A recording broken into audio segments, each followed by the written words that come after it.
Hey everyone, and welcome to YarnGasm. I'm Kristen, and this is episode 171. If you are a returning viewer, thanks so much for coming back. And if you are a new viewer, thanks so much for deciding to spend a little bit of your day chatting about knitting, spinning, and hand dyeing yarn with me. This is going to be a bumper episode, as Hoxton used to say. If you're not familiar, she was the host, the wonderful host of the Electric Sheep podcast. And not to go off on a different tangent, but she was one of the first podcasts that I ever listened to. And she was the first to mention my podcast when I first started recording. And it makes me sad. I just learned that she just, I'm so excited for her because she has a family now, and, it takes a lot of time to invest in podcasting and what have you. But yeah, I couldn't be more thrilled for her. But again, I'm just sad that she is no longer podcasting or blogging. But yeah, I just wanted to mention out there, her previous episodes are still out there. It's an audio podcast. So if you ever are having a bad day and you just want to hear somebody talk about knitting and just laugh out loud, I definitely check out the Electric Sheep podcast. She has several about over 100 episodes out, so definitely give that a listen to. I know I'll definitely be going back to listen to her holiday panto, which is epic. So yeah, I just wanted to mention that quickly, or it came to mind, so I thought I'd talk about it a little bit. But anyway, yes, this is going to be a bumper episode because I have show notes 3 pages long and a whole pile of things that I have to talk about. I don't know where it all came from. I really don't, but it's here. So yay, if you love long episodes, this is the episode for you. Anyway, I just want to say thank you to everybody for all the awesome compliments last week when I recorded in my Halloween costume. I'm so glad you guys received it well and, got a laugh. Me and Dennis and I, we definitely had a fun time. We went out All Hallows Eve, which was Friday. Halloween was on Saturday, but we had enough partying on Friday night. So where we didn't feel like we had to go out and party again. Plus, our friends never really threw a Halloween party. So we're like, all right, no problem. We'll just hang out, watch some scary movies, and, what else? What better thing to do than that? So anyway, but yeah, I just want to say thank you to everybody for all the comments on the costume. So I could definitely get used to that look. I just love historical costumes and just reading up on it and going to museums and checking all that stuff out. But anyway, this is a podcast about knitting. It's a fiber podcast. So I've got plenty of that to show you. But first, I just want to say that this following weekend, Mina from the Knitting Expat podcast, she's based in Bahrain, but she's going to be back in the city this weekend. So she contacted me along with a couple of other podcasters, including Carlene from the Made with Carlenergy podcast and Jenny from the Tiny Paper Foxes podcast, among a couple of others, I'm sure. So we're all going to meet up this weekend on Saturday at Gauge Intention, where there will also be the Plucky Knitter chunk show going on. So we figured it's a big space, perfect with lots of chairs and seating, so we won't have a problem, fingers crossed, finding a place to hang out. So we figured it was the perfect meeting place. So I'm very excited about that, to be seeing those ladies again. And it's definitely going to be hard not to purchase any Plucky Knitter. I've never knit with Plucky Knitter before, but I've heard wonderful things. I've got to feel the yarn before, and they come up with really beautiful colorways. So I may come away with a little haul from there. And then we're going to head on over to Argyle, which is, I believe, in Park Slope, Brooklyn. And I've never been there before. So it's definitely going to be a yarn crawl of sorts for us, or just a nitty field trip, as I usually like to call it. So, but yeah, so what else did I want to talk about before I dive into the nitty gritty of things? Let me check my show notes. Okay, so yeah. All right, let me have a sip of tea. This is actually a mug from my in-laws. It's this really awesome, huge, giant coffee or tea mug. It just says Cape Cod appropriately. So I love big mugs, and I cannot lie. I'm sorry. Anyway, but I am drinking Stash Premium Tea in this really, really good new flavor that I just saw at my grocery store, Spice Dragon Red Chai Herbal Tea. no caffeine in it, and it's not like any other chai that I've ever had. I will be honest, I'm not a huge fan of chai tea. I do like certain flavors. I know they make or Twinings, they make a hazelnut chai, which I really like. And Molly just sent me a box of Indisha chai, which is out of this world. And this one I really like because it has rooibos in it. Rooibos, how do you pronounce that? Which not many people like, surprisingly. I think it's wonderful. I can't really place it, but this has a clove, rooibos, clove, as chai usually does. So it's just like the perfect, I don't really need to add milk to it at all, maybe just a little bit of sugar or honey, and it's good to go. So I highly recommend it. Yeah, so I'm gonna get on to what's off the needles. And this is not my project, but I feel like I want to talk about it, and I didn't want to wait until shop update to talk about it because it's absolutely stunning, and I just want to show it off so much. And the reason why I was going to hold off until shop update to show you guys was because it was a collaboration between Voolenvine yarns, my hand dyed yarns, and Shack Spindle Company. And a while ago, Benjamin Cridwig, if you're not familiar with him, you've probably seen him on Instagram or his podcast, Fibercast. He works for Shack Spindle, and he reached out to me. He loves my yarn, which I'm totally honored. And he wanted to know if I wanted to offer yarn support for this project that they're working on. It was a tutorial for the Shack Spindle website, their blog. And I said, yes, of course. And I sent him 2 skeins of Halo Alpaca, which is my alpaca, nylon, and superwash merino blend in the, Enjoy the Silence colorway. And he wove, I don't know if you saw, I reposted all, or I regrammed all of his progress on the project. And when he finished, he decided to send me the finished object, the FO, to bring along to trunk shows so you guys can see it and feel the yarn and how it knits up. So without further ado, this is the beautiful hand-woven shawl that Ben made. And oh my gosh, it is absolutely stunning. I want to keep this for myself and wear it every day because it just makes me want to dive down the weaving rabbit hole because it's amazing what you can do with a loom. But yeah, it's just this long wrap that goes like this. You can wear it, and I'm covering my microphone, so I apologize. I won't do that. But it just blocked out so beautifully. It's so soft, and yeah, Ben, thank you so much for including me and gifting me this beautiful shawl. It's definitely very, very special. So so I just wanted to show that to you guys. And and I sent him an email thanking him, obviously, and I said, this definitely kind of makes me want to try my hand at weaving.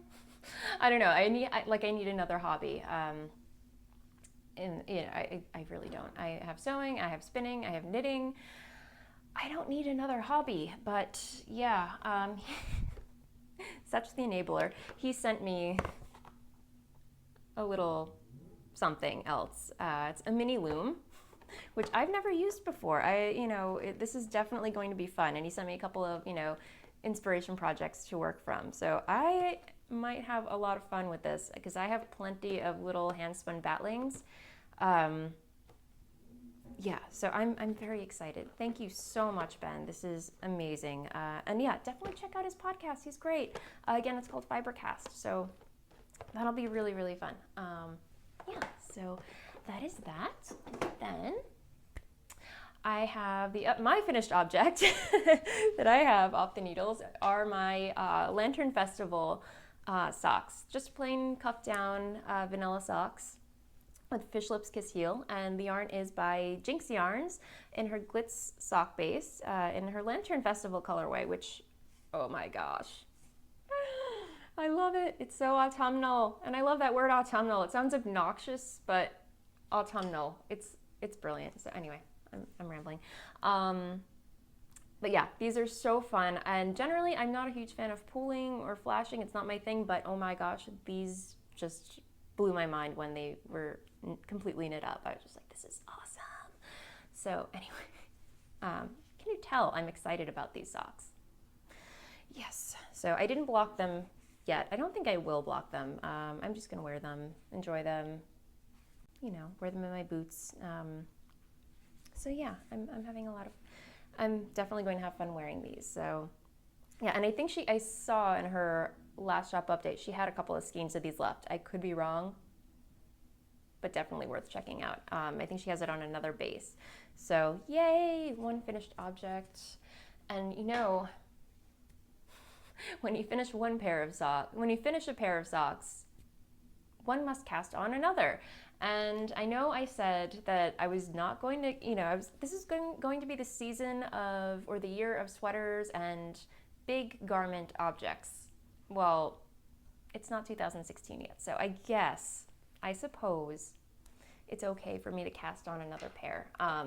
So I had been wanting to cast on another pair of socks for Dennis, and the conversation came up when he put on his Valentine's Day socks that I knit for him last time. That was the last pair of socks that I knit for him, which was last February. So I think it's time for him to have a new pair.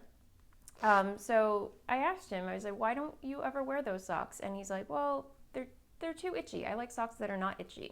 And I will admit, I knit them out of Sweet Georgia Tough Love sock, which I'm totally blanking on the fiber content, but I believe it's a superwash merino or BFL. I could be wrong, but long story short, they're not the softest socks. They're very sturdy, they're very workhorse, and they haven't, that's how they roll. So immediately, I went stash diving, and this one skein came to mind by Skein Yarns. I already caked it up, but this is her Savannah colorway, and she's based out of Australia.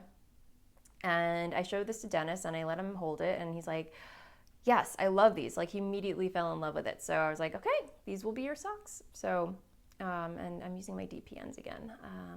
But yeah, I believe she has I believe it's 85% superwash merino, and the rest is nylon, and 4-ply sock, top draw, which is very, very soft. So, and these are living in my Lavender Loon Haunted Dresses bag. So I really don't have designated, I have so many project bags. It's like I don't really have any designated project bag for a specific project. Especially if they're smaller projects, I tend to grab whatever project bag is open and empty. So if I'm on the go, I'm just like, all right, we'll use this one. And this one was empty and in front of me. And I'm like, yes, you will go to these socks. So, all right. Dennis and I just started watching Vikings last night. We were watching South Park on Hulu, it's been years since I watched South Park, but I think one of Dennis's friends told him about this one episode that we had to watch, and we got a laugh out of it, so we just kept watching the rest of the season of South Park. And then finally the commercial came on for Vikings, which is on the History Channel, I believe. And I remember Molly of A Homespun House telling me, you have to watch Vikings. So I'm like, oh my gosh, Dennis, we have to watch Vikings. So we queued up some Vikings and watched the first episode of that, and I dove into his socks. And yeah, I'm just about an inch into the cuff. So they're just going to be a pair of cuff down. I haven't decided whether I want to do fish lips kiss heel or reinforced heel. I don't know if it's a guy thing, if they prefer the reinforced heel, or they prefer to have their heel cupped ever so gently. Don't mind me. But yes. So that's where I am with these, and I'm using my Carbons DPNs.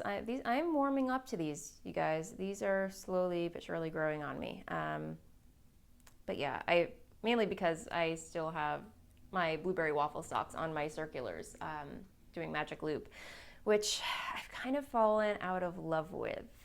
See, when it comes to socks, I generally prefer just doing basic vanilla socks, because if it's a pattern, I really risk getting second sock syndrome, because I just want it, not that I want it to be over, but I don't know. Yeah, it's definitely better for me to stick to vanilla socks when I knit them, but every time I see Danny from the Little Bobbins or Maria from Stitched in Sweden crank out those beautiful lace cabled socks, I'm just like, I want one of those. I want to make that.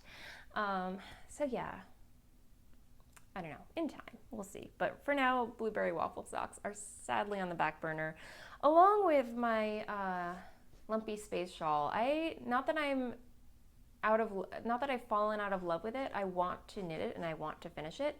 But yeah, that one hiccup where the colorway that I thought I had wanted to use didn't really jive with the rest of the colors. I still have not found that colorway or that skein of yarn that I was like, yes, okay, this is it. So it's kind of marinating a little bit right now, and I feel a little guilty about it. But yeah, so I'm just gonna let it marinate, and when it wants me to knit on it, and when I find that skein of yarn, I will go back into it. But what I did do is, I guess I'm moving to what's on the needles. I did pull out, because I did put away a lot of projects or set aside a lot of projects when I was trying to crank out my Rhinebeck sweater, which I'm wearing right now. This is my featherweight out of my hand-dyed yarn, Gashly Crumb, the colorway, my Edward Gorey inspired colorway, on my Halo alpaca base, which is 60% superwash merino, 20% superfine alpaca, and 20% nylon. I know I'm jumping topics here, but the bad news is I am temporarily sold out of the Halo alpaca until January. I'm sorry, it's really bad timing, but my supplier is fresh out until January. So I'm sorry, but it will be back. It will make a comeback. I am not giving it the axe. You just have to wait a little bit.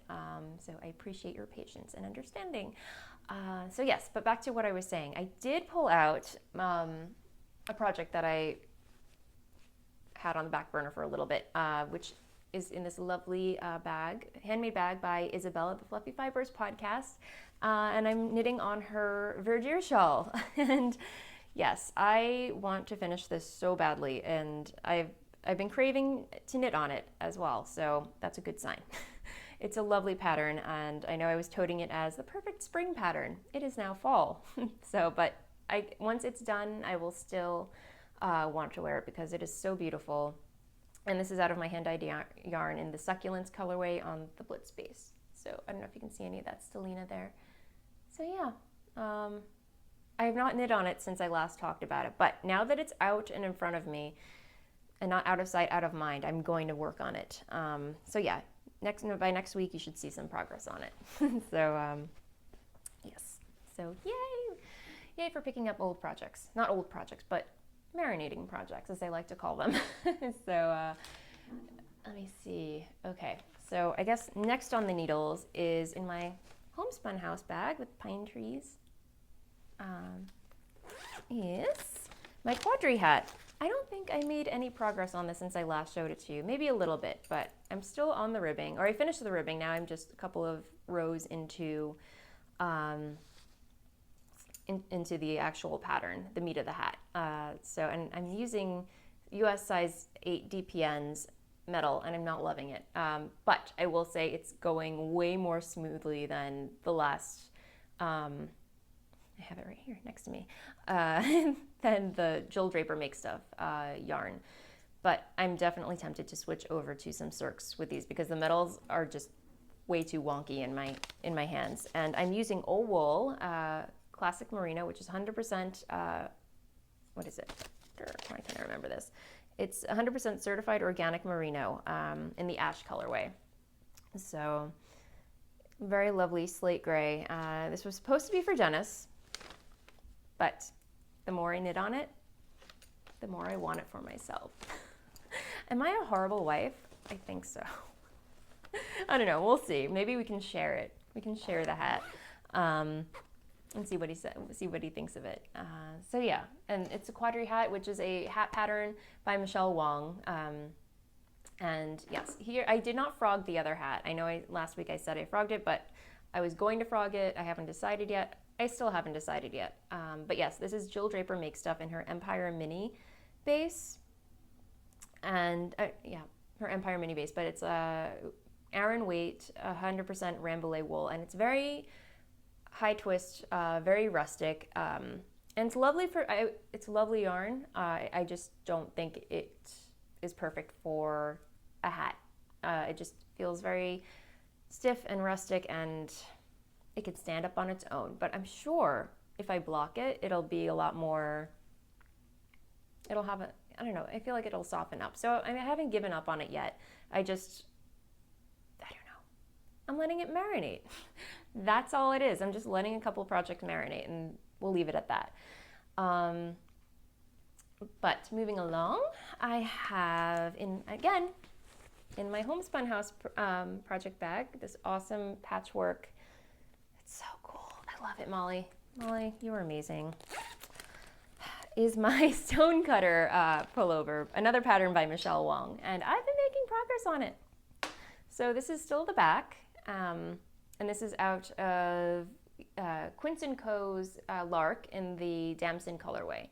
And yeah, I love this pattern. It is just, it holds my attention. It's once you get past a certain point, it flies. It just kind of, like it seems like you have to refer back and forth between different charts, but once you get the idea of like what the pattern actually is and the order in which things have to go, it's very intuitive. So I'm pretty much just flying for a couple of rows until I get to the arm shaping. So yay, I'm really, really enjoying this. And yeah, someone in the thread pointed out that there are like these gaping holes at the bottom. I'm sure there's a trick to getting rid of them, but at this point I was just like, we had the same problem. And I was like, you know what, once it's all said and done, blocked, ready to go, all the ends ready to be woven in, I'm just gonna sew it up, and it's not going to be noticeable at all. So there you go. And somebody in the knit along thread is way just about done with the back portion. I'm just like, wow, she just cast on. So I was very impressed. But yes, this is a part of a knit along that I am hosting and co-hosting with Laura from the Fawn Knits podcast. We're knitting the Stonecutter pullover by Michelle Wong. So if you want to join in and double dip and enter to win prizes, do so. We both have threads open in our respective Ravelry thread, in our respective Ravelry groups. So yeah, join in, and yeah. And Michelle Wong said, if you have any questions, please feel free to ear burn her on Ravelry, and she'll gladly offer her help and tech support. So yay! And also, if you would like to triple dip into Kemper's cable along knit along, she's the host of the Junk Yarn podcast. She has a thread in her group. So yeah, prizes for everybody, or just fun cable knits for everyone. So I've been talking a lot, so forgive me if I seem very rambly. It's a lot. Yeah, anyway. So this is going back in my bag. And one thing that I love about this project bag is that it's big enough. Yeah, it's Molly's sweater size project bag, but it's big enough to hold an actual pattern, like a full 8 by 11, what is it, like 8.5 inches by 11 is like letter size. I believe so. But yeah, it's big enough to hold that, so you can just pop it in there and zip it up. So yay. Okay, so I think that is it for works in progress. Let me see. Oh, but wait, there's more. I have been putting a dent in my Imagigen tee, which is a pattern, I forget the designer's name, but it's a pattern that was designed for Quince & Co. And again, I'm going to mention another podcaster, Jenny from Tiny Paper Foxes. She was knitting, or she was wearing hers on her podcast once, her Imagigen tee, and I was like, I have to knit one of those. So what did I do? I cast one on. And this is out of my hand-dyed yarn, my Voolenvine yarns Volca, on the Black Pearl colorway, a new colorway that I dyed up. It's kind of an offshoot of Nevermore, but the way I dyed it was just slightly different, or just like a different technique that I used, and this was the result. And I'm like, it needs its own name, so Black Pearl it is. So yeah, I am definitely going to make this just a little bit longer than the pattern calls for, because I just like my shirts to be a little bit longer. But yeah, this is the Frost Flowers pattern, the lace motif in there. So yeah, just really beautiful, delicate and dainty. I'm using size US 5 needles. So yeah, it's coming along. It's just a nice, relaxing, intuitive knit. Just straight stockinette all the way around until, or except for the lace panel, which is over like that. So yeah, just a nice, relaxing knit. And it's in my fiber, my ball gown dresses. And I definitely want to get some more of this fabric in and make more bags like this, because it is such a fun print. Yeah, but more about that later. Okay, so we have some tea. Okay. So let me refer to my show notes. I think I'm going to move on to spinning. Now, the only spinning that I have been doing is just, I picked up my Turkish spindle, my Subterranean Woodworks, which I purchased a while ago. It's my little mini. And I've just been going to town on this fuzzling by Fondant Fibers. And I think this is the same fuzzling that Carlene from the Made with Carlene Energy podcast was spinning on her new wheel, which, by the way, Carlene, congrats, your spinning looks amazing and so exciting. So excited for you. But yeah, so yeah, we just happen to be spinning on the same fuzzling. So, and I really love the way Turkish spindles work. I just love the turtles, and just, I don't know if you can see that.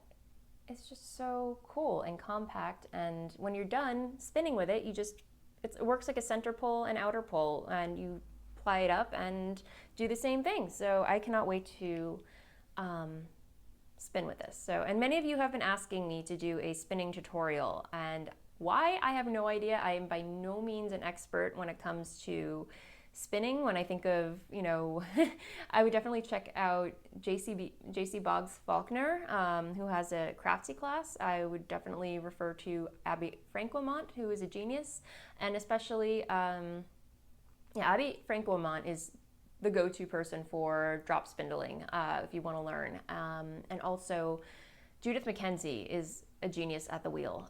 So those three women, lovely women, I would definitely look them up and seek tutorials from them, but I will gladly post a video at some point of just how I spin. You know, I definitely need to improve, but if you just want to see how I go about it, I'd be more than happy to share that with you guys. So when I will do that, that's TBD, but soon.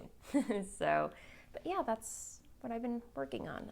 And I've spent a little bit on my Lendrum, but nothing to write home about. So I've been trying to do like a little bit every day, like 15 minutes. But yeah, I think once the bobbin gets a little fuller, I will gladly share that with you guys. So yeah, otherwise, that is it for spinning. Stash enhancement, or treat yourself. I had wanted to mention this the last 2 episodes. I don't know why, I just kept forgetting to share this with you guys, but I had done a swap with Caitlin from Mint to Rain Yarns. She has an Etsy shop, and she's a hand dyer and dyes beautiful yarn. And I was, you know, excited to hear from her. I heard such great things about her yarn, and I said, yes, I would love to do a swap with you. So yeah, she, again, I really need to work on my swapping skills, because she spoiled me rotten, really. So she sent me not 1 but 2 skeins of her yarn in this lovely package. It's awesome. There's so many goodies inside. It was a Halloween package. So and yeah, she dyed this one. I saw this one colorway on her site. It's called Ocean Depths, 80% superwash merino, 20% nylon, twist sock. And how beautiful is that? It's self-striping, just so lovely. So yeah, I saw that. I was like, I would love it. And then she surprised me with another skein, because she knows I love Outlander. And she has a couple of Outlander colorways inspired. So this is her soft sock, which is 100% superwash merino, and it's Claire's hunting capelet. And oh my gosh, it's mauve. It's awesome. I love it. And it's, yeah, so soft and squishy. And oh my gosh, Caitlin, this is beautiful. I don't know what to make with it. So thank you so much, Caitlin. This is beautiful. Yeah, so, and then just some other really cool goodies like mini skeins. She got these awesome tags. So yeah, just a whole bunch of cool stuff, some tissues. I always need tissues. This is the little happy pumpkins on it. But yeah, so thoughtful, so clever. She even included a Pez dispenser, Pez dispenser, which is sitting on my shelf right now. It's awesome. Some washi tape with spiders on it. Let me see. And some tea and a really nice card, Halloween card, which I'll keep that for myself. So yeah, just a lot of nice, fun things in that package. Thank you so much, Caitlin. You do too much. Thank you. So yes, I am going to move on to, let me see. Okay, sewing. Oh my goodness, you guys, what a week. So yeah, I had decided to take on a new sewing project. If you're not familiar with Tilly and the Buttons, it's a UK-based website, and she has a lot of great sewing tutorials and patterns for sale. And there's one that was floating around Pinterest that I fell in love with. It's called the Fifi, the Fifi pattern, and it is basically just a camisole and boxer shorts for sleeping in. And I had the perfect fabric for it. It was voile, which is it's not cotton. It's just kind of I don't know how to describe it. It has a little give to it, so it's not too much, but it's definitely not cotton. It has like a lot of, I don't think it wrinkles as easily, but yeah, so I will look that up and include that in the show notes, what voile exactly is. But so yeah, I decided to sew the Fifi, and I learned how to French seam, which blew my mind. French seaming is like now my favorite thing in the whole wide world to do when I sew. So yay, new skill, up one. Life achievement unlocked. But I finished sewing most of the camisole, and then I was like, oh yay, let me try it on and see if it fits. So, here it is, out of the fabric. It's so yeah, I did some pleats for the boobs, and yeah, just some French seaming. If you're not familiar with French seaming, it basically, what French seaming is it cleans up the inside of your seam. So while you don't see you see like a line on the outside, it closes up the raw edges on the inside. So here you have the outside of your fabric. So that's a seam right there. And then on the inside, where there would normally be like cut raw edges here, you can see how nicely it's just, the raw edges are just encased in this little seam right there. So yeah, and it's just so wonderful. A really great technique that I'm thrilled to now know. So, but yeah, so I tried it on. I had a little bit of trouble getting it over my head. When I finally did get it on my person, the bodice was way too tight around the sides, and then the breast area was way too big. So, and I followed the finished measurement guides, so I was like, okay, well, the pattern said that it should have about like 3 inches positive ease, and I was like, okay, that might be a little too much for me. So even if I went with the smallest size, I would still have at least like 1.5 inches, maybe to 2 inches of positive ease. So I went with the smallest size. Believe me, I'm not delusional about my body measurements at all. But yeah, so it just did not fit me the way it should have, and I followed it to a T, you guys. I don't know what went wrong, but yeah, long story short, I could not get out of the camisole. It was stuck on me. I could not pull it over my head anymore, and you guys, I had to cut myself out of my sewing. When does that happen? How crazy is that? So unfortunately, yeah, I just took a scissor and went and cut myself out of my own sewing. So yeah, it's really sad, but on the plus side, I learned a new skill, so not all is lost. a drink later, and I was fine. But yeah, it's definitely a tale of woe, but at least it kind of has a happy ending. So yeah, I still have the fabric cut out for the boxers, the matching boxers. We'll see if I can actually fit into those. If not, I'm gonna cry or just never eat again. I don't know. No, that won't happen. But anyway, we'll see. I'll see what happens. You live and you learn. But yeah, so that's it for sewing this week. I got some more fabric in, so I'm very excited to sew some more skirts, and I ordered some jersey fabric because I pretty much live in, you can see this dress that I'm wearing right now, it's from H&M. It's made of heather jersey material, and it's so comfortable. So I'm excited to sink my teeth into that. Up until now, I have just been sewing with primarily with cotton, and then this was voile, and then I think I did some double gauze, or I have been working with double gauze for my project bags, which I've really been enjoying. But as far as garments, I'm really excited to just be working with jersey material because that's my favorite fabric ever to wear. So that'll be exciting. I cannot wait to share that with you guys and how that progresses. So yeah, otherwise I have a review to share with you. The wonderful, awesome people over at Interweave sent me several books to review, and this one just kind of jumped out at me first. And since I'm hosting or co-hosting a cabled pattern, I figured why not start with Unexpected Cables by it's Unexpected Cables, Feminine Knitted Garments Featuring Modern Cable Knitting by Heather Zopetti. So yeah, I was really excited to dive into this, and you can see I marked off all my favorite patterns in here. And yeah, so I just really enjoyed reading through this, and I'm being totally upfront with you guys.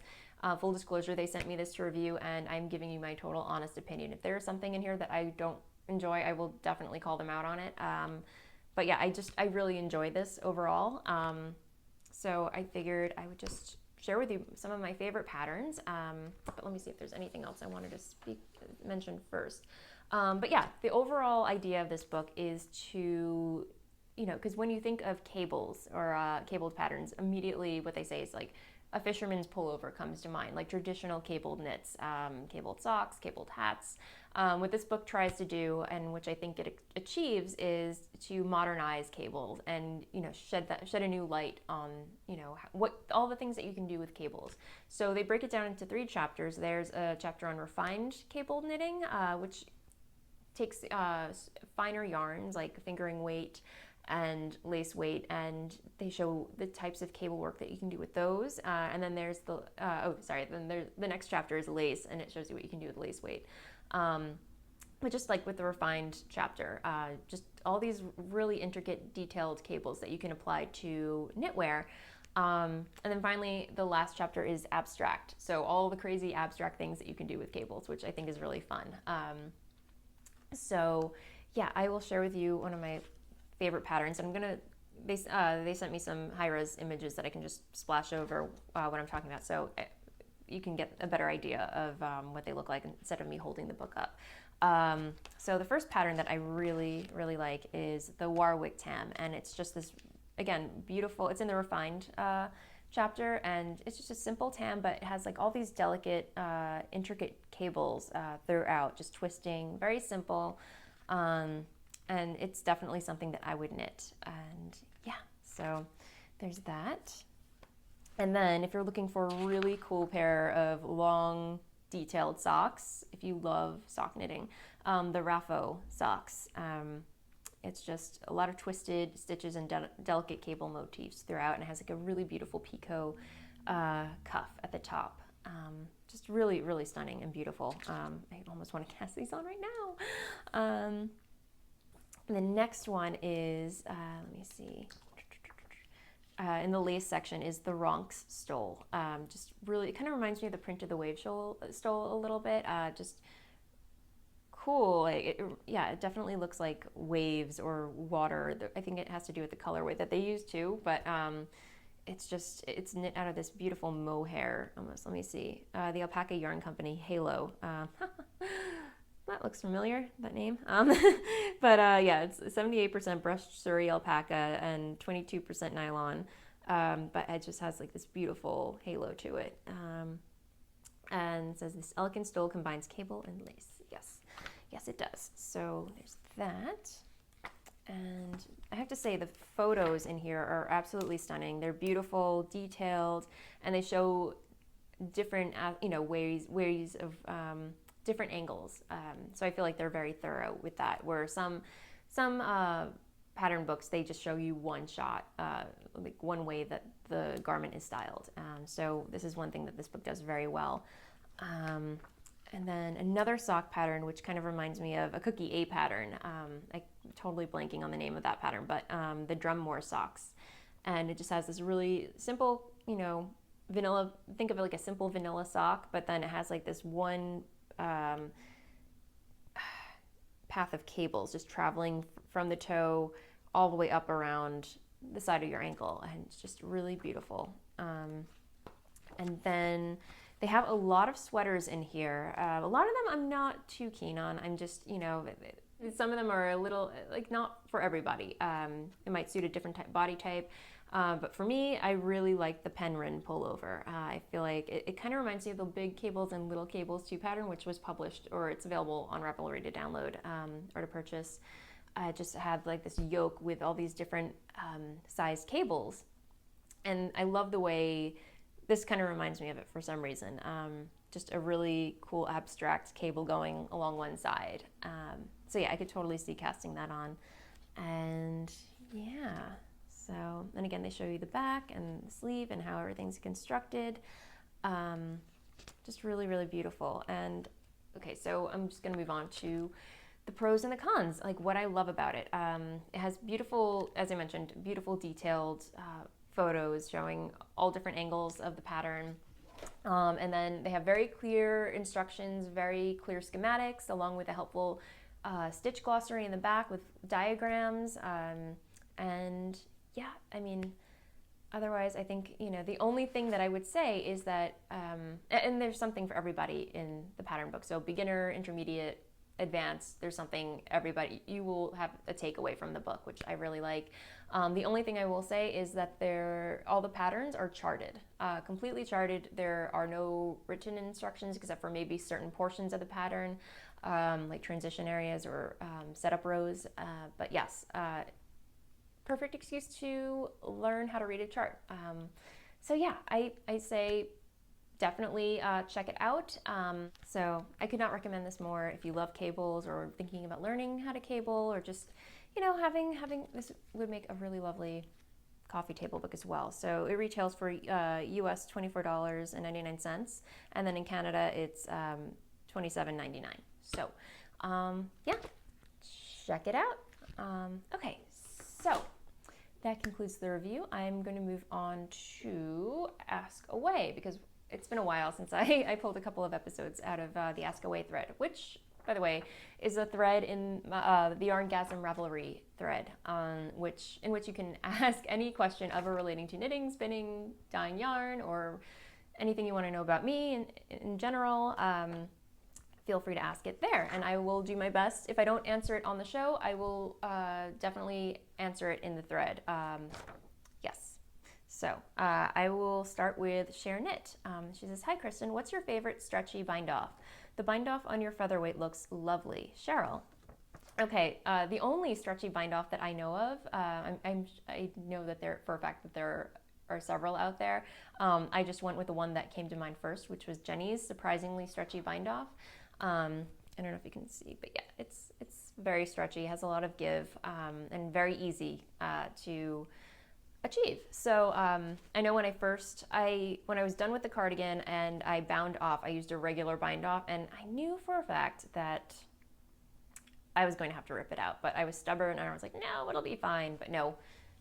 I had to rip it all out and then look up how to do Jenny's surprisingly stretchy bind off, and it saved the day. So yes, highly recommend it. And if any of you viewers have a favorite stretchy bind off, please definitely share that in the episode 171 thread. After I finish uploading this, I will start a thread for that. So yeah, I hope that answers your question. The next one is from, let me see, Antoinette Fleuret. She goes, I have a few questions and I would consider myself a somewhat newbie. Oh, sorry, I can't read. And Antoinette Fleuret says, I have a few questions and I would consider myself somewhat a newbie on a lot of knitting things, even though I've known how to knit since I was 12. So the first question she asks, can you just quickly show how you twist yarn into a skein? I'm super interested in knowing, especially if and when I learn how to spin, which leads me to my next question. So, all right, let me show you how I do this. Okay, so this is a skein or a hank of yarn, whatever you want to call it, but it's a twist. So, and this is worsted weight, which I will talk about in shop update. So here you have just a tied up skein of yarn, right? So you have, the way I usually do this is I put my thumbs on either side of here and then just kind of twist it. It takes a lot of practice, but if you do it a lot, you usually get the swing of it. So once you have it all twisted up, you don't want to do it too tightly. I mean, you can, but usually I like to have a little bit of air in there, just, let the fiber breathe a little bit. So once you have it there, I don't know, somehow it ended up on my middle finger. But if it does, that's fine. If it ends up on another finger, whichever finger you're comfortable with. Once it's like this, you just bring your fingers together like that, and then grab a hold of that, and then you can kind of like adjust it like that, and then take one of these ends and then wrap it around again, and then tuck it in like so. I'm not used to doing this on camera, so it's a little wonky, but you get the idea. So yeah, and there are different ways to do it. You can use a nitty knotty to create the actual skein.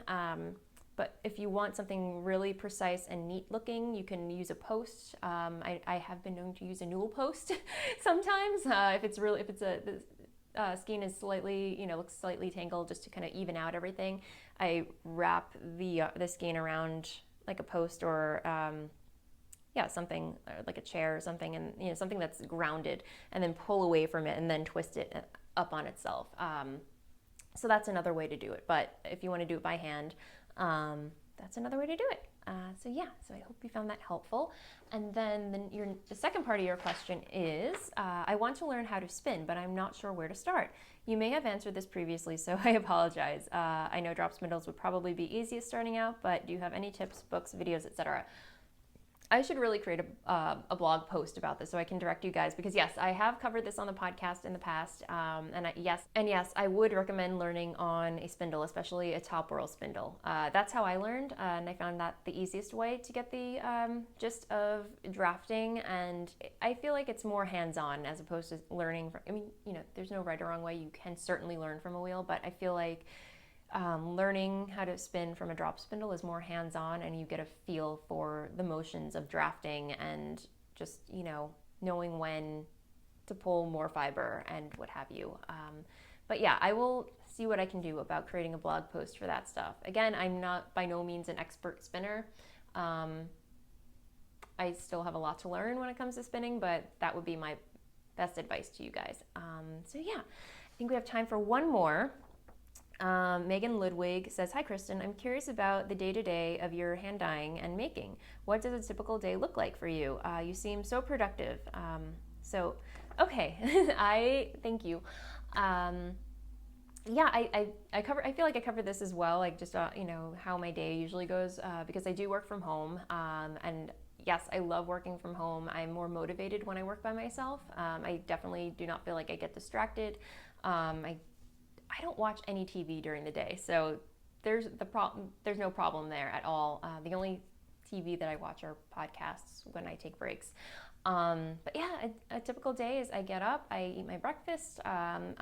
Lately I have been just taking all the yarn that I dyed from the previous night. They're all dry now, so I twist them or I reskein them and I twist them into skeins, and label them, take photographs of them, upload them. I do it, you know, like piecemeal, so I'm not photographing and uploading them to the site all at once. So it really works out for me when it's just little by little.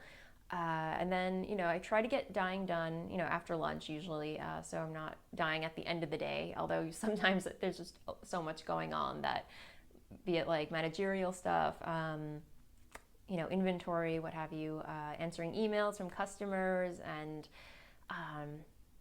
yeah, usually I don't get to dyeing until at the end of the day, and yeah, so, but lately I've been making an effort to trying to get it done like midday.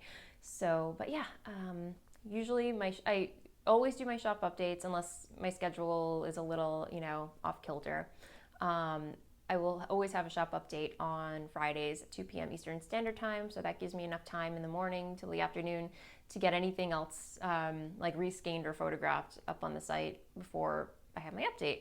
And then after the update, I'm done for the week. Because I pretty much work nonstop all week long. So by then I'm a little bit burnt out. So I just kind of give myself the rest of the day after I would say like around 4 o'clock, I just call it quits. And then I give myself the weekend to enjoy, because I never really, you know, when I was working full time, I never really had that, you know, where I would have to be glued to my phone and check my email. And I just want to say, you know, no, this is my time to enjoy. So that's one of the perks that I am super grateful every day to have about working, you know, being my own boss and everything. But yeah, so that's my weekend. And then Monday, between Monday and Tuesday, depending how many orders I have, those are shipping days. So I will spend the morning labeling, I will spend the morning packaging, and have the post office come and pick up all my packages at once. So yeah, and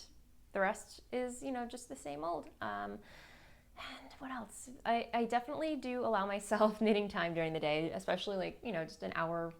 You know, if I have some lunch, just give myself like an hour to relax, watch a podcast, maybe get some spinning. And if I have, you know, some time, I will sew some project bags, or, you know, just, you know, make sure that every day I at least, you know, during the workday, I give myself a little creative time that's not related to dyeing yarn. Does that make any sense? I don't know. But yeah, normally I totally finish working, I would say around 7. Yeah, 7 at night. So yeah, it's a full day. There's always something for me to be doing. And I'm, you know, even though I said I give myself the weekends, and I do check my email from time to time, just because, you know, I know there are customers and they do email me, and I want, you know, to offer excellent customer service and with quick responses. So I do that. But it's never like, oh my gosh, do I have to go into work today? Or so, if you catch my drift. So I hope that answers your question. And yeah, I guess that is, again, if you have any questions that you would like me to answer on the podcast, just leave them in the Ask Away thread in the YarnGasm Ravelry thread group. Okay. So I'm going to move on to shop update because I will be having a shop update tomorrow, 2 p.m. Eastern Standard Time, November 6th, 2015. So I hope you guys can make it. I have a lot to show you today. But first things first, I have some winners to announce for the 1-year anniversary since I started working full time. Since I started working full time for Voolenvine yarns. So I know I started selling yarn. I had another 1-year anniversary before, when I first launched Voolenvine yarns on Etsy. But then I was still working at my other job. But it's been on October 24th marked the first day since this was my full-time job.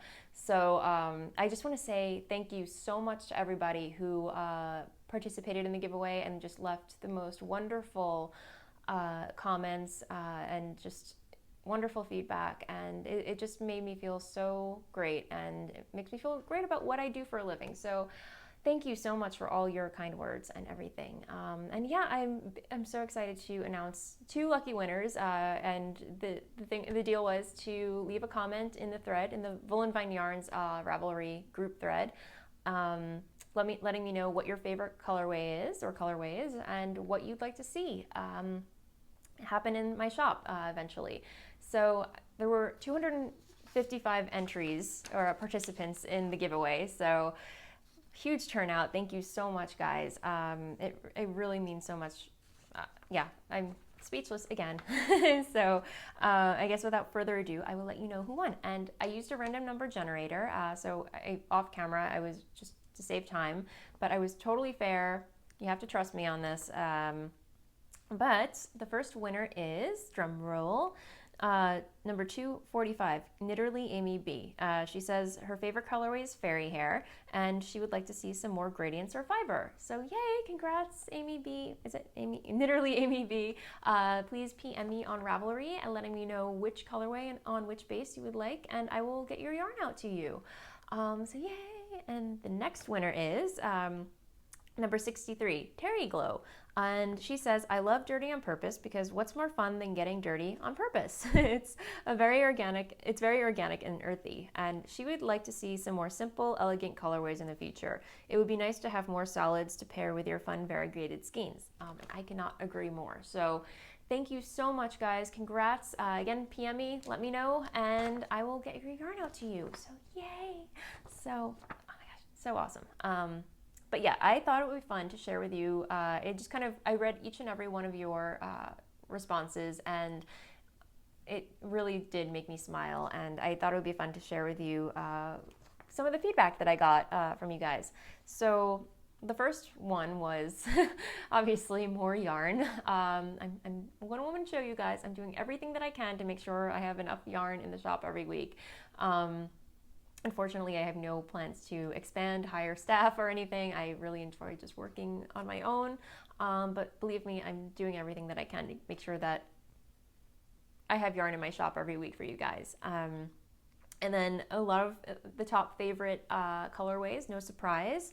Number one was fairy hair, Into the Woods, surprisingly. That was kind of interesting. It's been a while since I dyed that one. I might have to dye it again.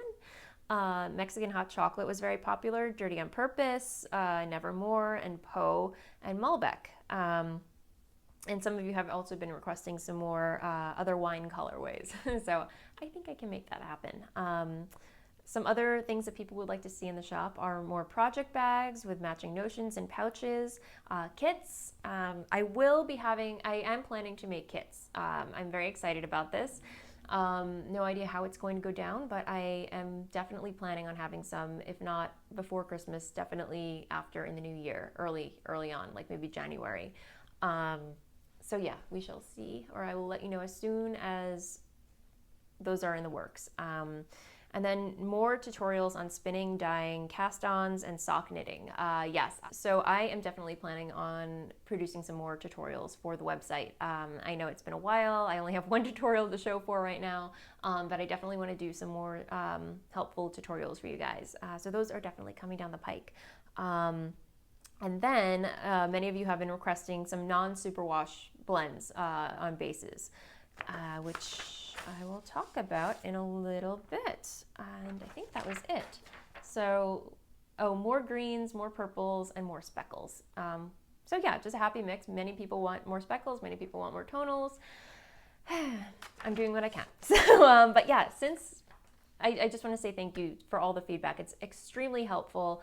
As I know I can't make everybody happy, as I said, but I definitely want to try and facilitate some of your what you guys want to see. And yeah, so without further ado, I have a very exciting announcement to make.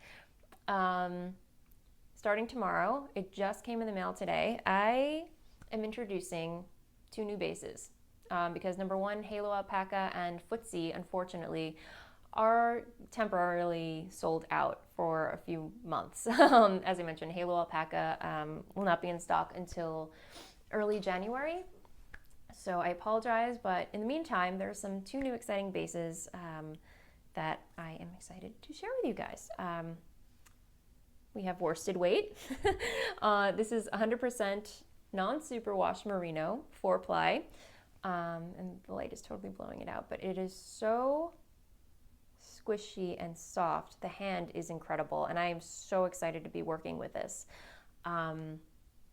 So yes, this will be in the shop tomorrow. I'm not sure which colorways I'm going to be dyeing it on, But before I get into that, the next colorway, the next base, new to the shop, is a new fingering. And it's 50% merino, non-superwash, and 50% silk. So yes, the tribe has spoken. The tribe has spoken and I listened, guys. So yes, we have a silk base and we have a worsted base, non-superwash, both non-superwash. So the one thing with non-superwash wool, if you're not familiar, is that it does not take color as well as superwash. So all those super saturated, speckles and colorways that I love dyeing up, it will not translate as well on these. Some colorways, yes, others not so much. But I think what I'm going to be doing with these are reserving these for semi-solids and tonals only.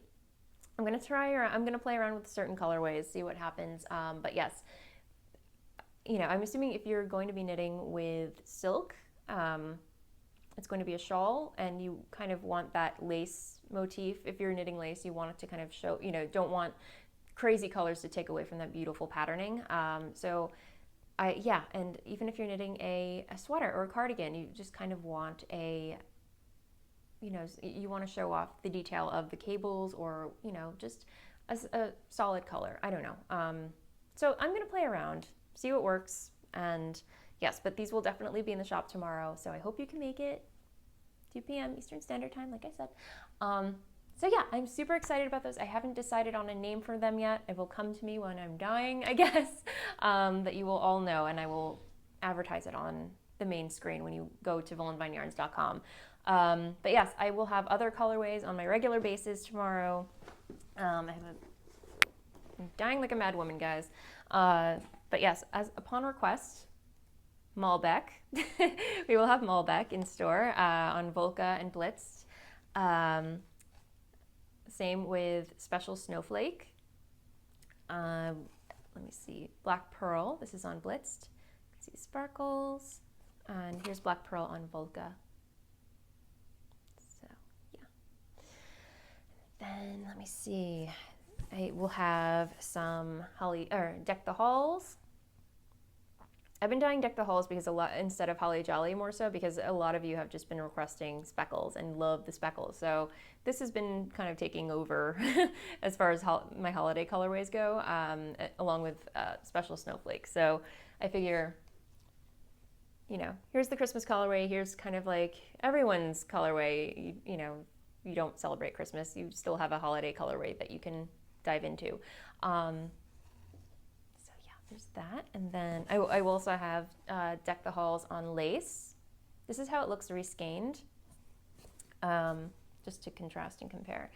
So I reskeined this one on lace, and then this is what it looks like non-reskeined. So these are the same colorway. This is just to give you an idea of how the colorways play when they're jumbled up and knit together. So yes, okay. And then I will have some more forage, which is kind of like Outlander, I would say, but more muted and a lot more browns. I don't think there are any mauves in here at all, just very, very autumnal. So yeah, there's that. And then I will have some Sweet Dreams. That's that. And then I will have some Hint of Moss, which is another new colorway that I created. It's just like this very cool, like seafoam green with these mossy speckles on it. It's just really fun. And this is on my DK weight. And I will also have it on Volca as well. And Blitzed, I believe. Yeah, so, and then these colorways, this is a new colorway that I think I'm gonna turn into a repeat colorway. It's called Levaillan Rose. So yeah, a little tribute to Edith Piaf. But yeah, it has purples and blushy or like dusty rose and like a dusty mauvey purple. And it's just very tonal and beautiful and soft. And the camera is definitely doing it justice, I think. But yeah, I will have it on Blitzed. And then this is another colorway that I was kind of having fun with. One of a kind.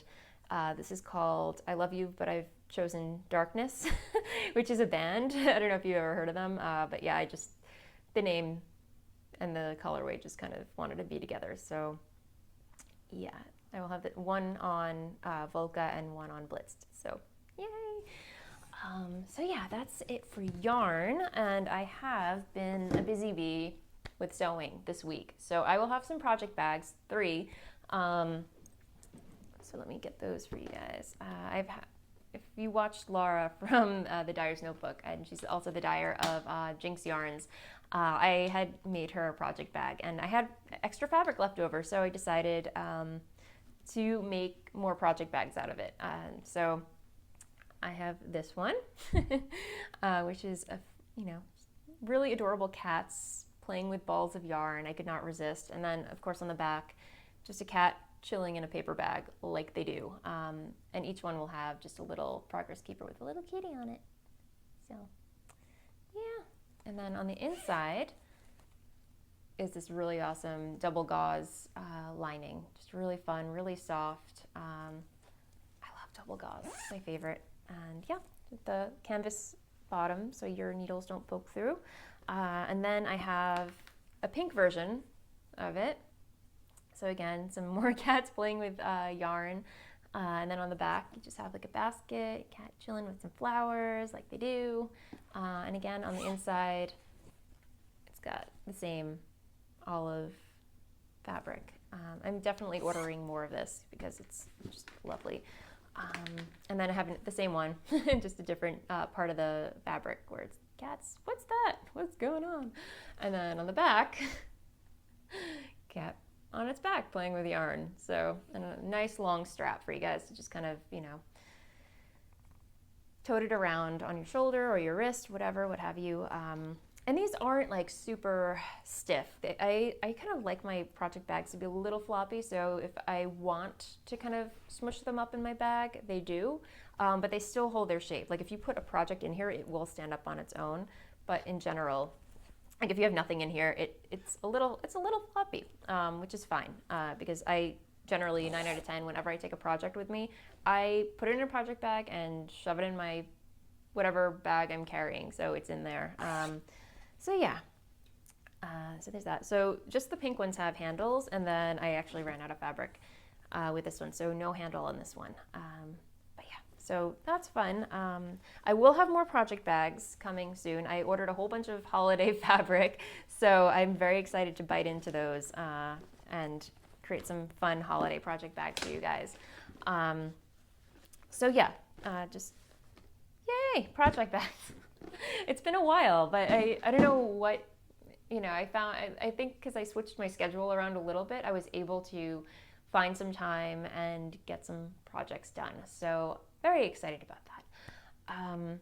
But otherwise, I think, is that it? I think I'm done with the show. Okay, yes, that is it for shop update and pretty much the end of the show. So I'm gonna move along to blather. Again, nothing much to really blab about, but what happened last weekend, Dennis and I went to the Whitney Museum. If you're not familiar, it's a very popular, I don't think they landmarked it, but they have a new location, and as you know, Dennis is an architect. He's very, he loves all that stuff, and he wanted to see the new Whitney Museum that they built in the Meatpacking District. It's right by the Standard Hotel, right by the High Line. And anyway, we decided, Halloween, just to kind of check it out and, get out a little bit. And oh my gosh, it was pretty epic. It's just kind of like when you see the structure itself, it's kind of mind-blowing. But I will readily admit I'm not very much into modern art. Dennis is more so, but I did really appreciate seeing the collection in a new space. And yeah, it's just, I actually discovered that I'm afraid of heights because they have balconies that you can walk out on. I will try and post a photo of this. I took some fun photos with my iPhone while I was there, but they have these outdoor spaces that you can walk on and see sculptures, but the floor is all grating and they don't really have railings. Like they have railings, but not like closed walls or anything like that. They're just like these tiny wires. I'm sure if somebody tried pushing it, you couldn't fall off, but just being able to see over, like from, I don't know how high up, my palms started sweating. And I guess when I was younger, it never really dawned on me. I mean, I have been in the World Trade Center, been in tall buildings, and normally that stuff really wouldn't deter me or anything like that, but just being outside and knowing that there's nothing below me, being able to see straight down and over the parapet freaked me out. I just wanted to go right back inside. But anyway, random fact. Who knew? I'm afraid of heights. So yeah, skydiving, I'm just crossing that off the bucket list, apparently. I don't know. Anyway. But the other thing that I've been doing with my spare time, or not spare time actually, is I am trying to learn how to speak German fluently. As you know, on my mother's side, my grandmother is full-on German. I used to go with her to Germany, to Obernheim, when I was younger during the summers. When my parents had to work, and so I understand some German, or I can, my grandmother would always speak to me in German. Whenever I would go there, I'd just be bombarded with German. So I do know some of it, but not enough to speak it fluently. And ever since I became friends with Molly, she kind of, from a homespun house, she kind of got in my ear recently. She goes, why don't you just try to learn German? I was like, it'd be fun if we could just talk to each other in German. I was like, that would be so cool. And I've always wanted to become more fluent in it. So I'm just submersing myself in the language. I was watching This Old Knit, another podcast hosted by Nina, who's Ine on Ravelry, and she had mentioned on one of her, I think it was like her last episode, that she became fluent in Spanish when she was in Mexico just by watching Spanish cartoons. And I was like, that is brilliant. I should really just give that a try.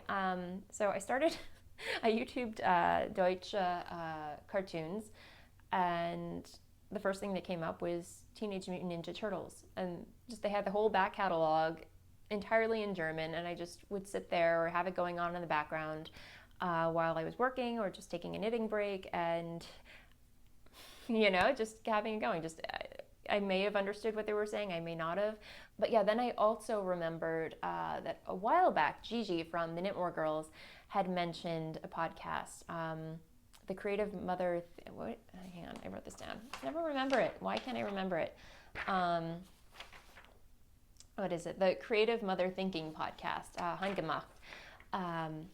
And I was like, so I looked it up, and sure enough, she's still podcasting, and it's an audio podcast. So I've just been having that going on in the background as I work. It sounds a little crazy, but I find it, even though I don't understand everything that she's saying, I am picking up words, and I know what she's talking about. Like once in a while, I'll hear her repeat a word over and over again. I'm like, what is that word? And, I would just Google translate it. And then the next time she would mention it, I would remember, oh, that means, to sew. Nähen means to sew, or stricken means to knit. Or, I actually mentioned to Molly today, like lace pattern is, Lochmuster, but when I first heard it, I thought she was saying Lochmunster, and I told her, I said, is it just me, or does that sound like Loch Ness Monster? And she's like, no, it's not Munster, it's Muster. So yeah, the joys of learning languages, it's wonderful. So that has pretty much been what's been going on this week. I'm having a lot of fun learning German, and it's definitely a slow process. I don't expect to learn it overnight, obviously, but, something's working. I feel like just immersing myself in the language is definitely helping. Whereas in school, I would always, learn the verb, write it down a million times, and then, it would have just been nice to, have learned this way, because I feel like everybody has a different way of learning things. But anyway, I'm rambling. So otherwise, that is pretty much what's going on in my life and knitting and everything. So it's been a long episode. Thank you so much for sticking with me. I hope you enjoyed it. And as always, I love hearing from you. Feel free to drop me a line in the YarnGasm Ravelry thread. In show notes, I do my best to provide show notes on the YarnGasm podcast blog. So definitely go. I think it's YarnGasm podcast.com. So go check it out. So that's it. Happy knitting, and I'll see you next time. Bye.